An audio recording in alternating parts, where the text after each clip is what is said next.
12th standard chapter 2 complex number example 2.5 பார்க்க போறோம்.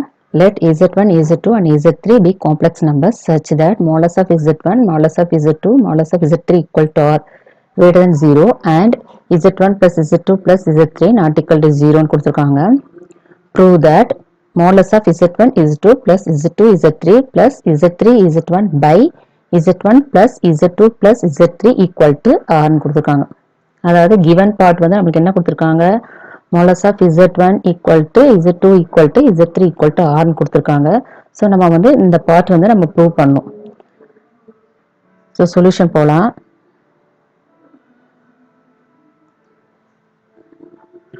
So solution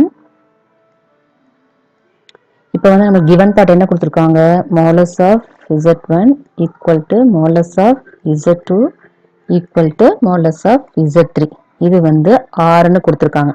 நம்ம ஒரு ஃபேக்ட் யூஸ் பண்றோம், நமக்கு இந்த கான்செப்ட் படிச்சிருக்கோம். modulus of z squared equal to எதுக்கு சமம், z into z பார்க்கு சமம். இதைத்தான் நான் யூஸ் பண்ண போறேன். இப்போ first z1 equal to r க்கு சமமா, அப்ப modulus of z1 squared வந்து எதுக்கு சமம், r squared க்கு சமம். ஸோ இந்த modulus of z1 squared வந்து நான் எப்படி எழுத போறேன்னா z1 into z2 bar equal to r squared எழுத போறேன். ஸோ நான் இதை மட்டும் வச்சுக்க போறேன்னா z1 வச்சுக்க போறேன், r squared by சரி இந்த இடத்துல வந்து z1 வரணும்.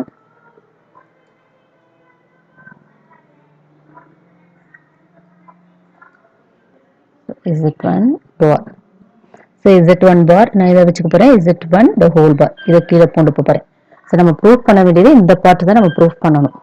ஸோ இதுல கீழே இருக்க நியூமரேட்டரை நான் மெயின் பண்ணி நான் போடுறேன். ஸோ z1 கொண்டு வந்துட்டு அடுத்து z2 கொண்டு வரணும். So z2 modulus equal to r க்கு சமம். ஸோ அதே மாதிரி z2 the whole square எதுக்கு சமம், r squared க்கு சமம். z2 square நம்ம எப்படி எழுதலாம், z2 into z2 bar equal to r squared எழுதலாம். ஸோ z2 வச்சுக்கோங்க, r squared by z2 bar. அதே மாதிரி தேர்ட் ஒனுக்கு நம்ம எழுதலாம், modulus of z3 equal to r modulus of z3 the whole squared equal to r squared, z3 into z3 bar equal to r squared. So z3 equal to r squared by z3 bar.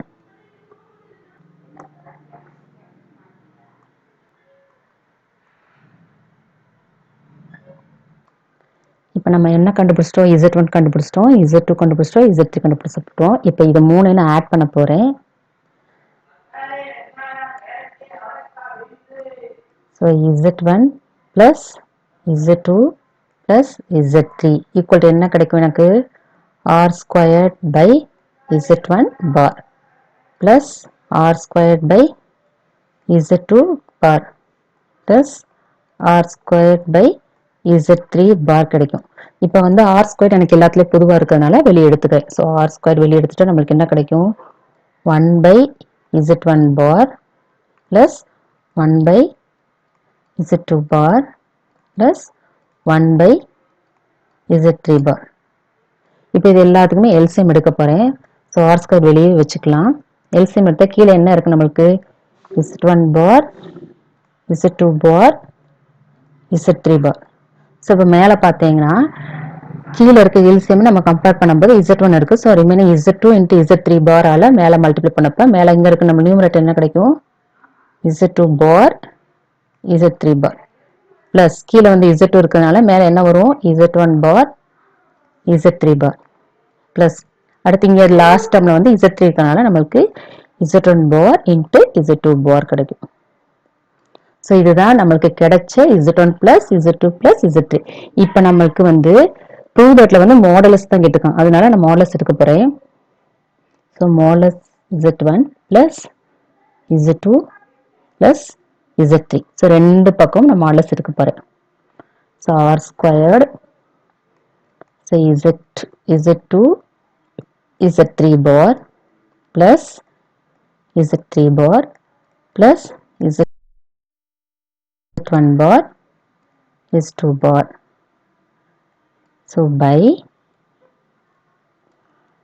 Z1 bar, Z2 bar, Z3 bar whole modulus எடுத்துட்டேன். இப்போ வந்து நம்ம டிவிஷன்ல வந்து நம்ம என்ன பார்த்திருக்கோம்?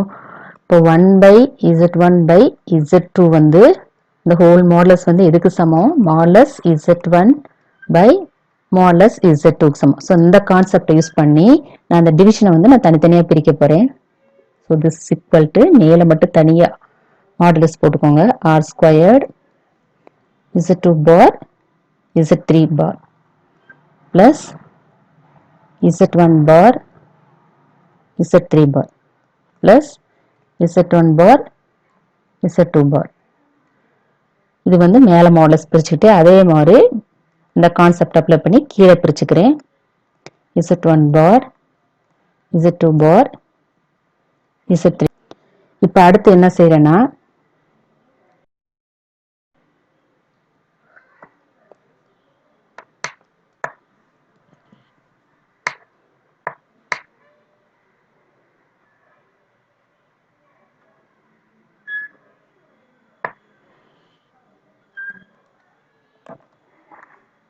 இப்போ அடுத்து என்ன பண்றோம்னா இந்த மாடலஸ் வந்து தனித்தனியா பிரிக்கிறோம். இதுலயே நம்ம பிரிக்கலாம். மல்டிப்ளிகேஷன்ல நமக்கு தெரியும். மல்டிப்ளிகேஷன்ல பாத்தீங்கன்னா modulus of Z1 into modulus of Z2 வந்து நம்ம எப்படி பிரிக்கலாம்? modulus of Z1 into modulus of Z2.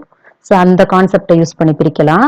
அடுத்து வந்து Z1 plus Z2 the whole bar வந்து Z1 bar plus Z2 bar நம்ம தனியாக பிரிக்கலாம். அதாவது இந்த தனித்தனியாக இருக்கிறத நம்ம கம்பைன் பண்ணவும் செய்யலாம், சேர்ந்து இருக்கிறத பிரிக்கவும் செய்யலாம். ஸோ இப்போ மேலே வந்து மேலே நான் பிரிக்கிறேன். மேலே மல்டிப்ளிகேஷன் இருக்குல்ல ஆர் ஸ்கொயர் இன்ட்டு இந்த டேர்ம் மல்டிப்ளிகேஷன் இருக்கு, அதனால நான் ஆர் ஸ்கொயர் தனியாக பிரிச்சிடுறேன். அதுக்கப்புறம் பார்த்தீங்கன்னா இந்த தனித்தனியாக இருக்க டேர்மை வந்து இந்த கான்ஜுகேட் கான்செப்டை யூஸ் பண்ணி நம்ம கம்பைன் பண்ணிக்கலாம். So Z2 Z3 plus Z1 Z3 plus Z1 Z2. இப்போ ஹோல் பார் எடுத்துக்கோங்க. கீழே பார்த்தீங்கன்னா மல்டிப்ளிகேஷன் கான்செப்டை யூஸ் பண்ணி தனித்தனியாக பிரிக்கிறேன். உங்களுக்கு கான்செப்ட் வந்து கிளியரா தெரிஞ்சுன்னா அடுத்தடுத்து நம்ம மட்டும் அப்ளை பண்ணி போயிட்டே இருக்கலாம். கான்செப்ட் தெரியலன்னா இங்கே வந்து நீங்க ஸ்டாப் பண்ணி ஏன் இப்படி வந்துச்சுன்னு தெரியாம முழிப்பீங்க. அதனால கான்செப்டை நல்லா கிளியரா படிச்சுக்கோங்க. ஸோ மாடலஸ் ஆஃப் இசட் பார் எதுக்கு சமம்னா மாடலஸ் ஆஃப் இசட்க்கு சமம். ஸோ இங்கே எல்லாத்தையும் நான் இசட் பாரை தூக்க போறேன், இந்த பாரை ஃபுல்லே தூக்க போறேன். இப்போ ஆர் ஸ்கொயர் இருக்கிறத வந்து நம்ம மாடலஸ் செட்டை என்ன இங்கே கிடைக்கும்? அது வந்து ஆர் ஸ்கொயர் தான் கிடைக்கும். இது வந்து ரியல் பார்ட்டை ஸ்கொயர் பண்ணி திரும்பி நீங்க ஸ்கொயர் ரூட் எடுத்தீங்கன்னா ஆர் ஸ்கொயர் தான் கிடைக்கும். ஸோ அதனால ஆர் ஸ்கொயர் தான் எனக்கு கிடைக்குது. ஸோ ஆர் ஸ்கொயர் எடுத்துக்கிறேன். இது ஃபுல்லையும் இந்த கான்செப்ட் இந்த ஹோல் இந்த கான்செப்டை யூஸ் பண்ணி நான் இந்த பார் எடுத்துறேன். ஸோ உள்ள என்ன கிடைக்கும்? Z2 Z3 plus Z1 Z3 plus Z1 Z2 by கீழே அதே மாதிரி நான் தனித்தனியாக போய் எடுத்துக்கிறேன். Z1 bar Z2 bar Z3 bar தனித்தனியாக பிரிச்சுறேன். ஸோ இங்க பாத்தீங்கன்னா நம்ம given part பாத்தீங்கன்னா modulus Z1 equal to modulus Z2 equal to modulus Z3 எல்லாத்துக்குமே எது சமம்? R. எல்லாத்துக்குமே வேல்யூ R தான். ஸோ இப்போ R இன்ட்டு R இன்ட்டு கீழே டினாமினேட்டர் பார்த்தீங்கன்னா எல்லாருக்குமே R இன்ட்டு R நம்ம சப்ஸ்டியூட் பண்ணும்போது R கியூப்னு கிடைக்கும். ஸோ கீழே டினாமினேட்டர் அப்ளை பண்ண போதே R ஸ்கொயர், நியூமினேட்டர் அப்படியே வச்சுக்கோங்க, plus Z1 Z3 plus Z1 Z2. இதை அப்ளை பண்ணோம்னா நமக்கு என்ன கிடைக்கும்? ஆர் கியூப் கிடைக்கும் கிவன் பார்ட்டை யூஸ் பண்ணி. ஸோ இங்கே அடிபட்டு போயிடும். ஸோ நம்மளுக்கு என்ன மட்டும் கிடைக்கும்னா modulus of Z2 Z3 plus Z1 Z3 plus Z1 Z2 modulus போட்டு இங்கே என்ன நம்மளுக்கு கிடைக்கும்? ஆர் மட்டும் கிடைக்கும். இங்கே லெஃப்ட் ஹேண்ட் சைடு நம்மளுக்கு என்ன இருக்கு? Modulus of Z1 plus Z2 plus Z3. இப்போ ப்ரூவ் தட் பார்ட் பார்த்தீங்கன்னா prove that part பாருங்க என்ன கேட்டிருக்காங்கன்னா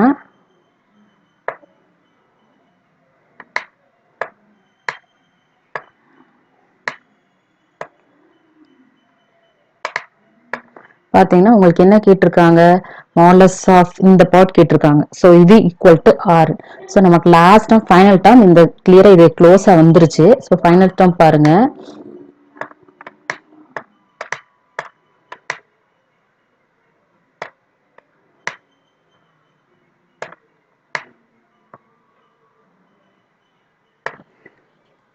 அப்ப நமக்கு லாஸ்டா பாருங்க, modulus of prove that part நமக்கு கிடைச்சிருச்சு. So modulus of Z1 plus Z2 plus Z3 equal, நான் திரும்பி எடுத்து எழுதுறேன் உங்களுக்கு புரியணுன்றதுக்காக.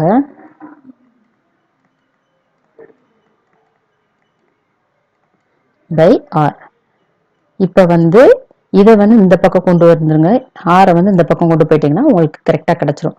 ஸோ இதை வந்து இந்த பக்கம் கொண்டு வந்தா என்ன கிடைக்கும் உங்களுக்கு, r equal to modulus of Z2 Z3 plus Z1 Z3 plus Z1 Z2 by modulus of Z1 plus Z2 plus Z3.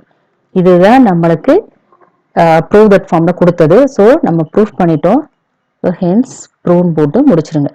So என்ன பண்ணியிருக்கோம், ஃபர்ஸ்ட்லேருந்து நம்ம என்ன பண்ணியிருக்கோன்றதை பார்த்தோம்னா, ஃபர்ஸ்ட்லேருந்து என்ன நம்ம பண்ணியிருக்கோம், நான் ஒரு தடவை ரிவைஸ் பண்ணி, இது கொஞ்சம் ஈஸியான சம் தான், ஏன்னா 2-3 கான்செப்ட் அப்ளை பண்ணுறோம் அவ்வளோதான். ஸோ கிவன் பார்ட் பார்த்தீங்கன்னா modulus of Z1 modulus of Z2 equal to modulus of Z3 ஆர்னு கொடுத்துருக்காங்க. ஸோ இங்கே வந்து modulus of the whole modulus the modulus the whole square equal to Z into Z bar, இந்த கான்செப்டை use பண்ணி Z1 equal to Z2 equal to Z3 equal to அப்படின்ட்டு 3 term கண்டுபிடிக்கிறோம். இந்த 3 term கண்டுபிடிச்சு வச்சுக்கிட்டு அதுக்கடுத்து என்ன செய்யறோம், இந்த 3ஐ ஆட் பண்றோம். ஆட் பண்ணி அதுல வந்து ஆர் ஸ்கொயர் காமனா இருக்கு, இந்த ஆர் ஸ்கொயரை வெளியே எடுத்துருங்க. அதுக்கப்புறம் உள்ள இருக்க பிராக்கெட்குள்ள இருக்க இந்த டேர்முக்கு வந்து எல்சிஎம் எடுங்க. எல்சிஎம் எடுத்தீங்கன்னா உங்களுக்கு வந்து இந்த மாதிரி கிடைக்கும். எல்சிஎம் எடுத்துட்டு அதுக்கப்புறம் மாடுலஸ் அப்ளை பண்றோம். ரெண்டு பக்கமும் மாடுலஸ் அப்ளை பண்ணும்போது ஃபர்ஸ்ட் கான்செப்ட் என்ன யூஸ் பண்றோம், டிவிஷன் கான்செப்ட். தனித்தனியா நியூமரேட்டருக்கும் டினாமினேட்டருக்கும் அந்த டிவிஷனை வந்து பிரிக்கிறோம். அதுக்கப்புறம் என்ன பண்றோம், பிரிச்சதுக்கு அப்புறம் மல்டிப்ளிகேஷன், அந்த மல்டிப்ளிகேஷன் கான்செப்டை யூஸ் பண்ணி தனித்தனியா அந்த நியூமரேட்டர் இருக்க மாடுலஸையும் டினாமினேட்டர் இருக்க மாடுலஸையும் தனித்தனியா மல்டிப்ளிகேஷன் கான்செப்டை யூஸ் பண்ணி பிரிக்கிறோம். அதுக்கடுத்து பாத்தீங்கன்னா பிரிச்சுட்டு அடுத்து இந்த காஞ்சுகேட் இருக்கு பாத்தீங்களா, அதை வந்து இன்னொரு concept Z1 plus Z2 the whole bar equal to Z1 bar plus Z2 bar, தனித்தனியா இருக்க இந்த பாரை வந்து கம்பைன் பண்ணி ஒரே பாரை எடுக்கிறோம் நியூமரேட்டர்ல. அந்த கான்செப்ட் அப்ளை பண்றோம். அதுக்கப்புறம் என்ன செய்யறோம்னா, அப்ப Z1 bar அதாவது modulus Z2 bar modulus Z bar equal to modulus Z அப்படின்ற கான்செப்ட் அப்ளை பண்ணி அந்த பார் எல்லாம் தூக்குறோம். தூக்கிட்டு அதுக்கப்புறம் கிவன் பார்ட்ல வந்து இதுக்கு வந்து ஆர் அப்படின்னு நம்ம சப்ஸ்டிட் பண்ணா r into r into r r cube. அப்ப ரெண்டு மேல ஒரு ஆர் ஸ்கொயர் இருக்கு, இங்க ஒரு ஆர் கியூப் இருக்கு, கேன்சல் ஆகி இந்த டேர்ம் கிடைச்சிது. ஸோ இந்த ஆரை தூக்கி லெஃப்ட் ஹேண்ட் சைடும் இந்த லெஃப்ட் ஹேண்ட் சைடு இருக்கிறது வந்து ரைட் ஹேண்ட் சைடு கொண்டு வந்தோம்னா நமக்கு ப்ரூவ் தட் பார்ட் கிடைச்சிருச்சு.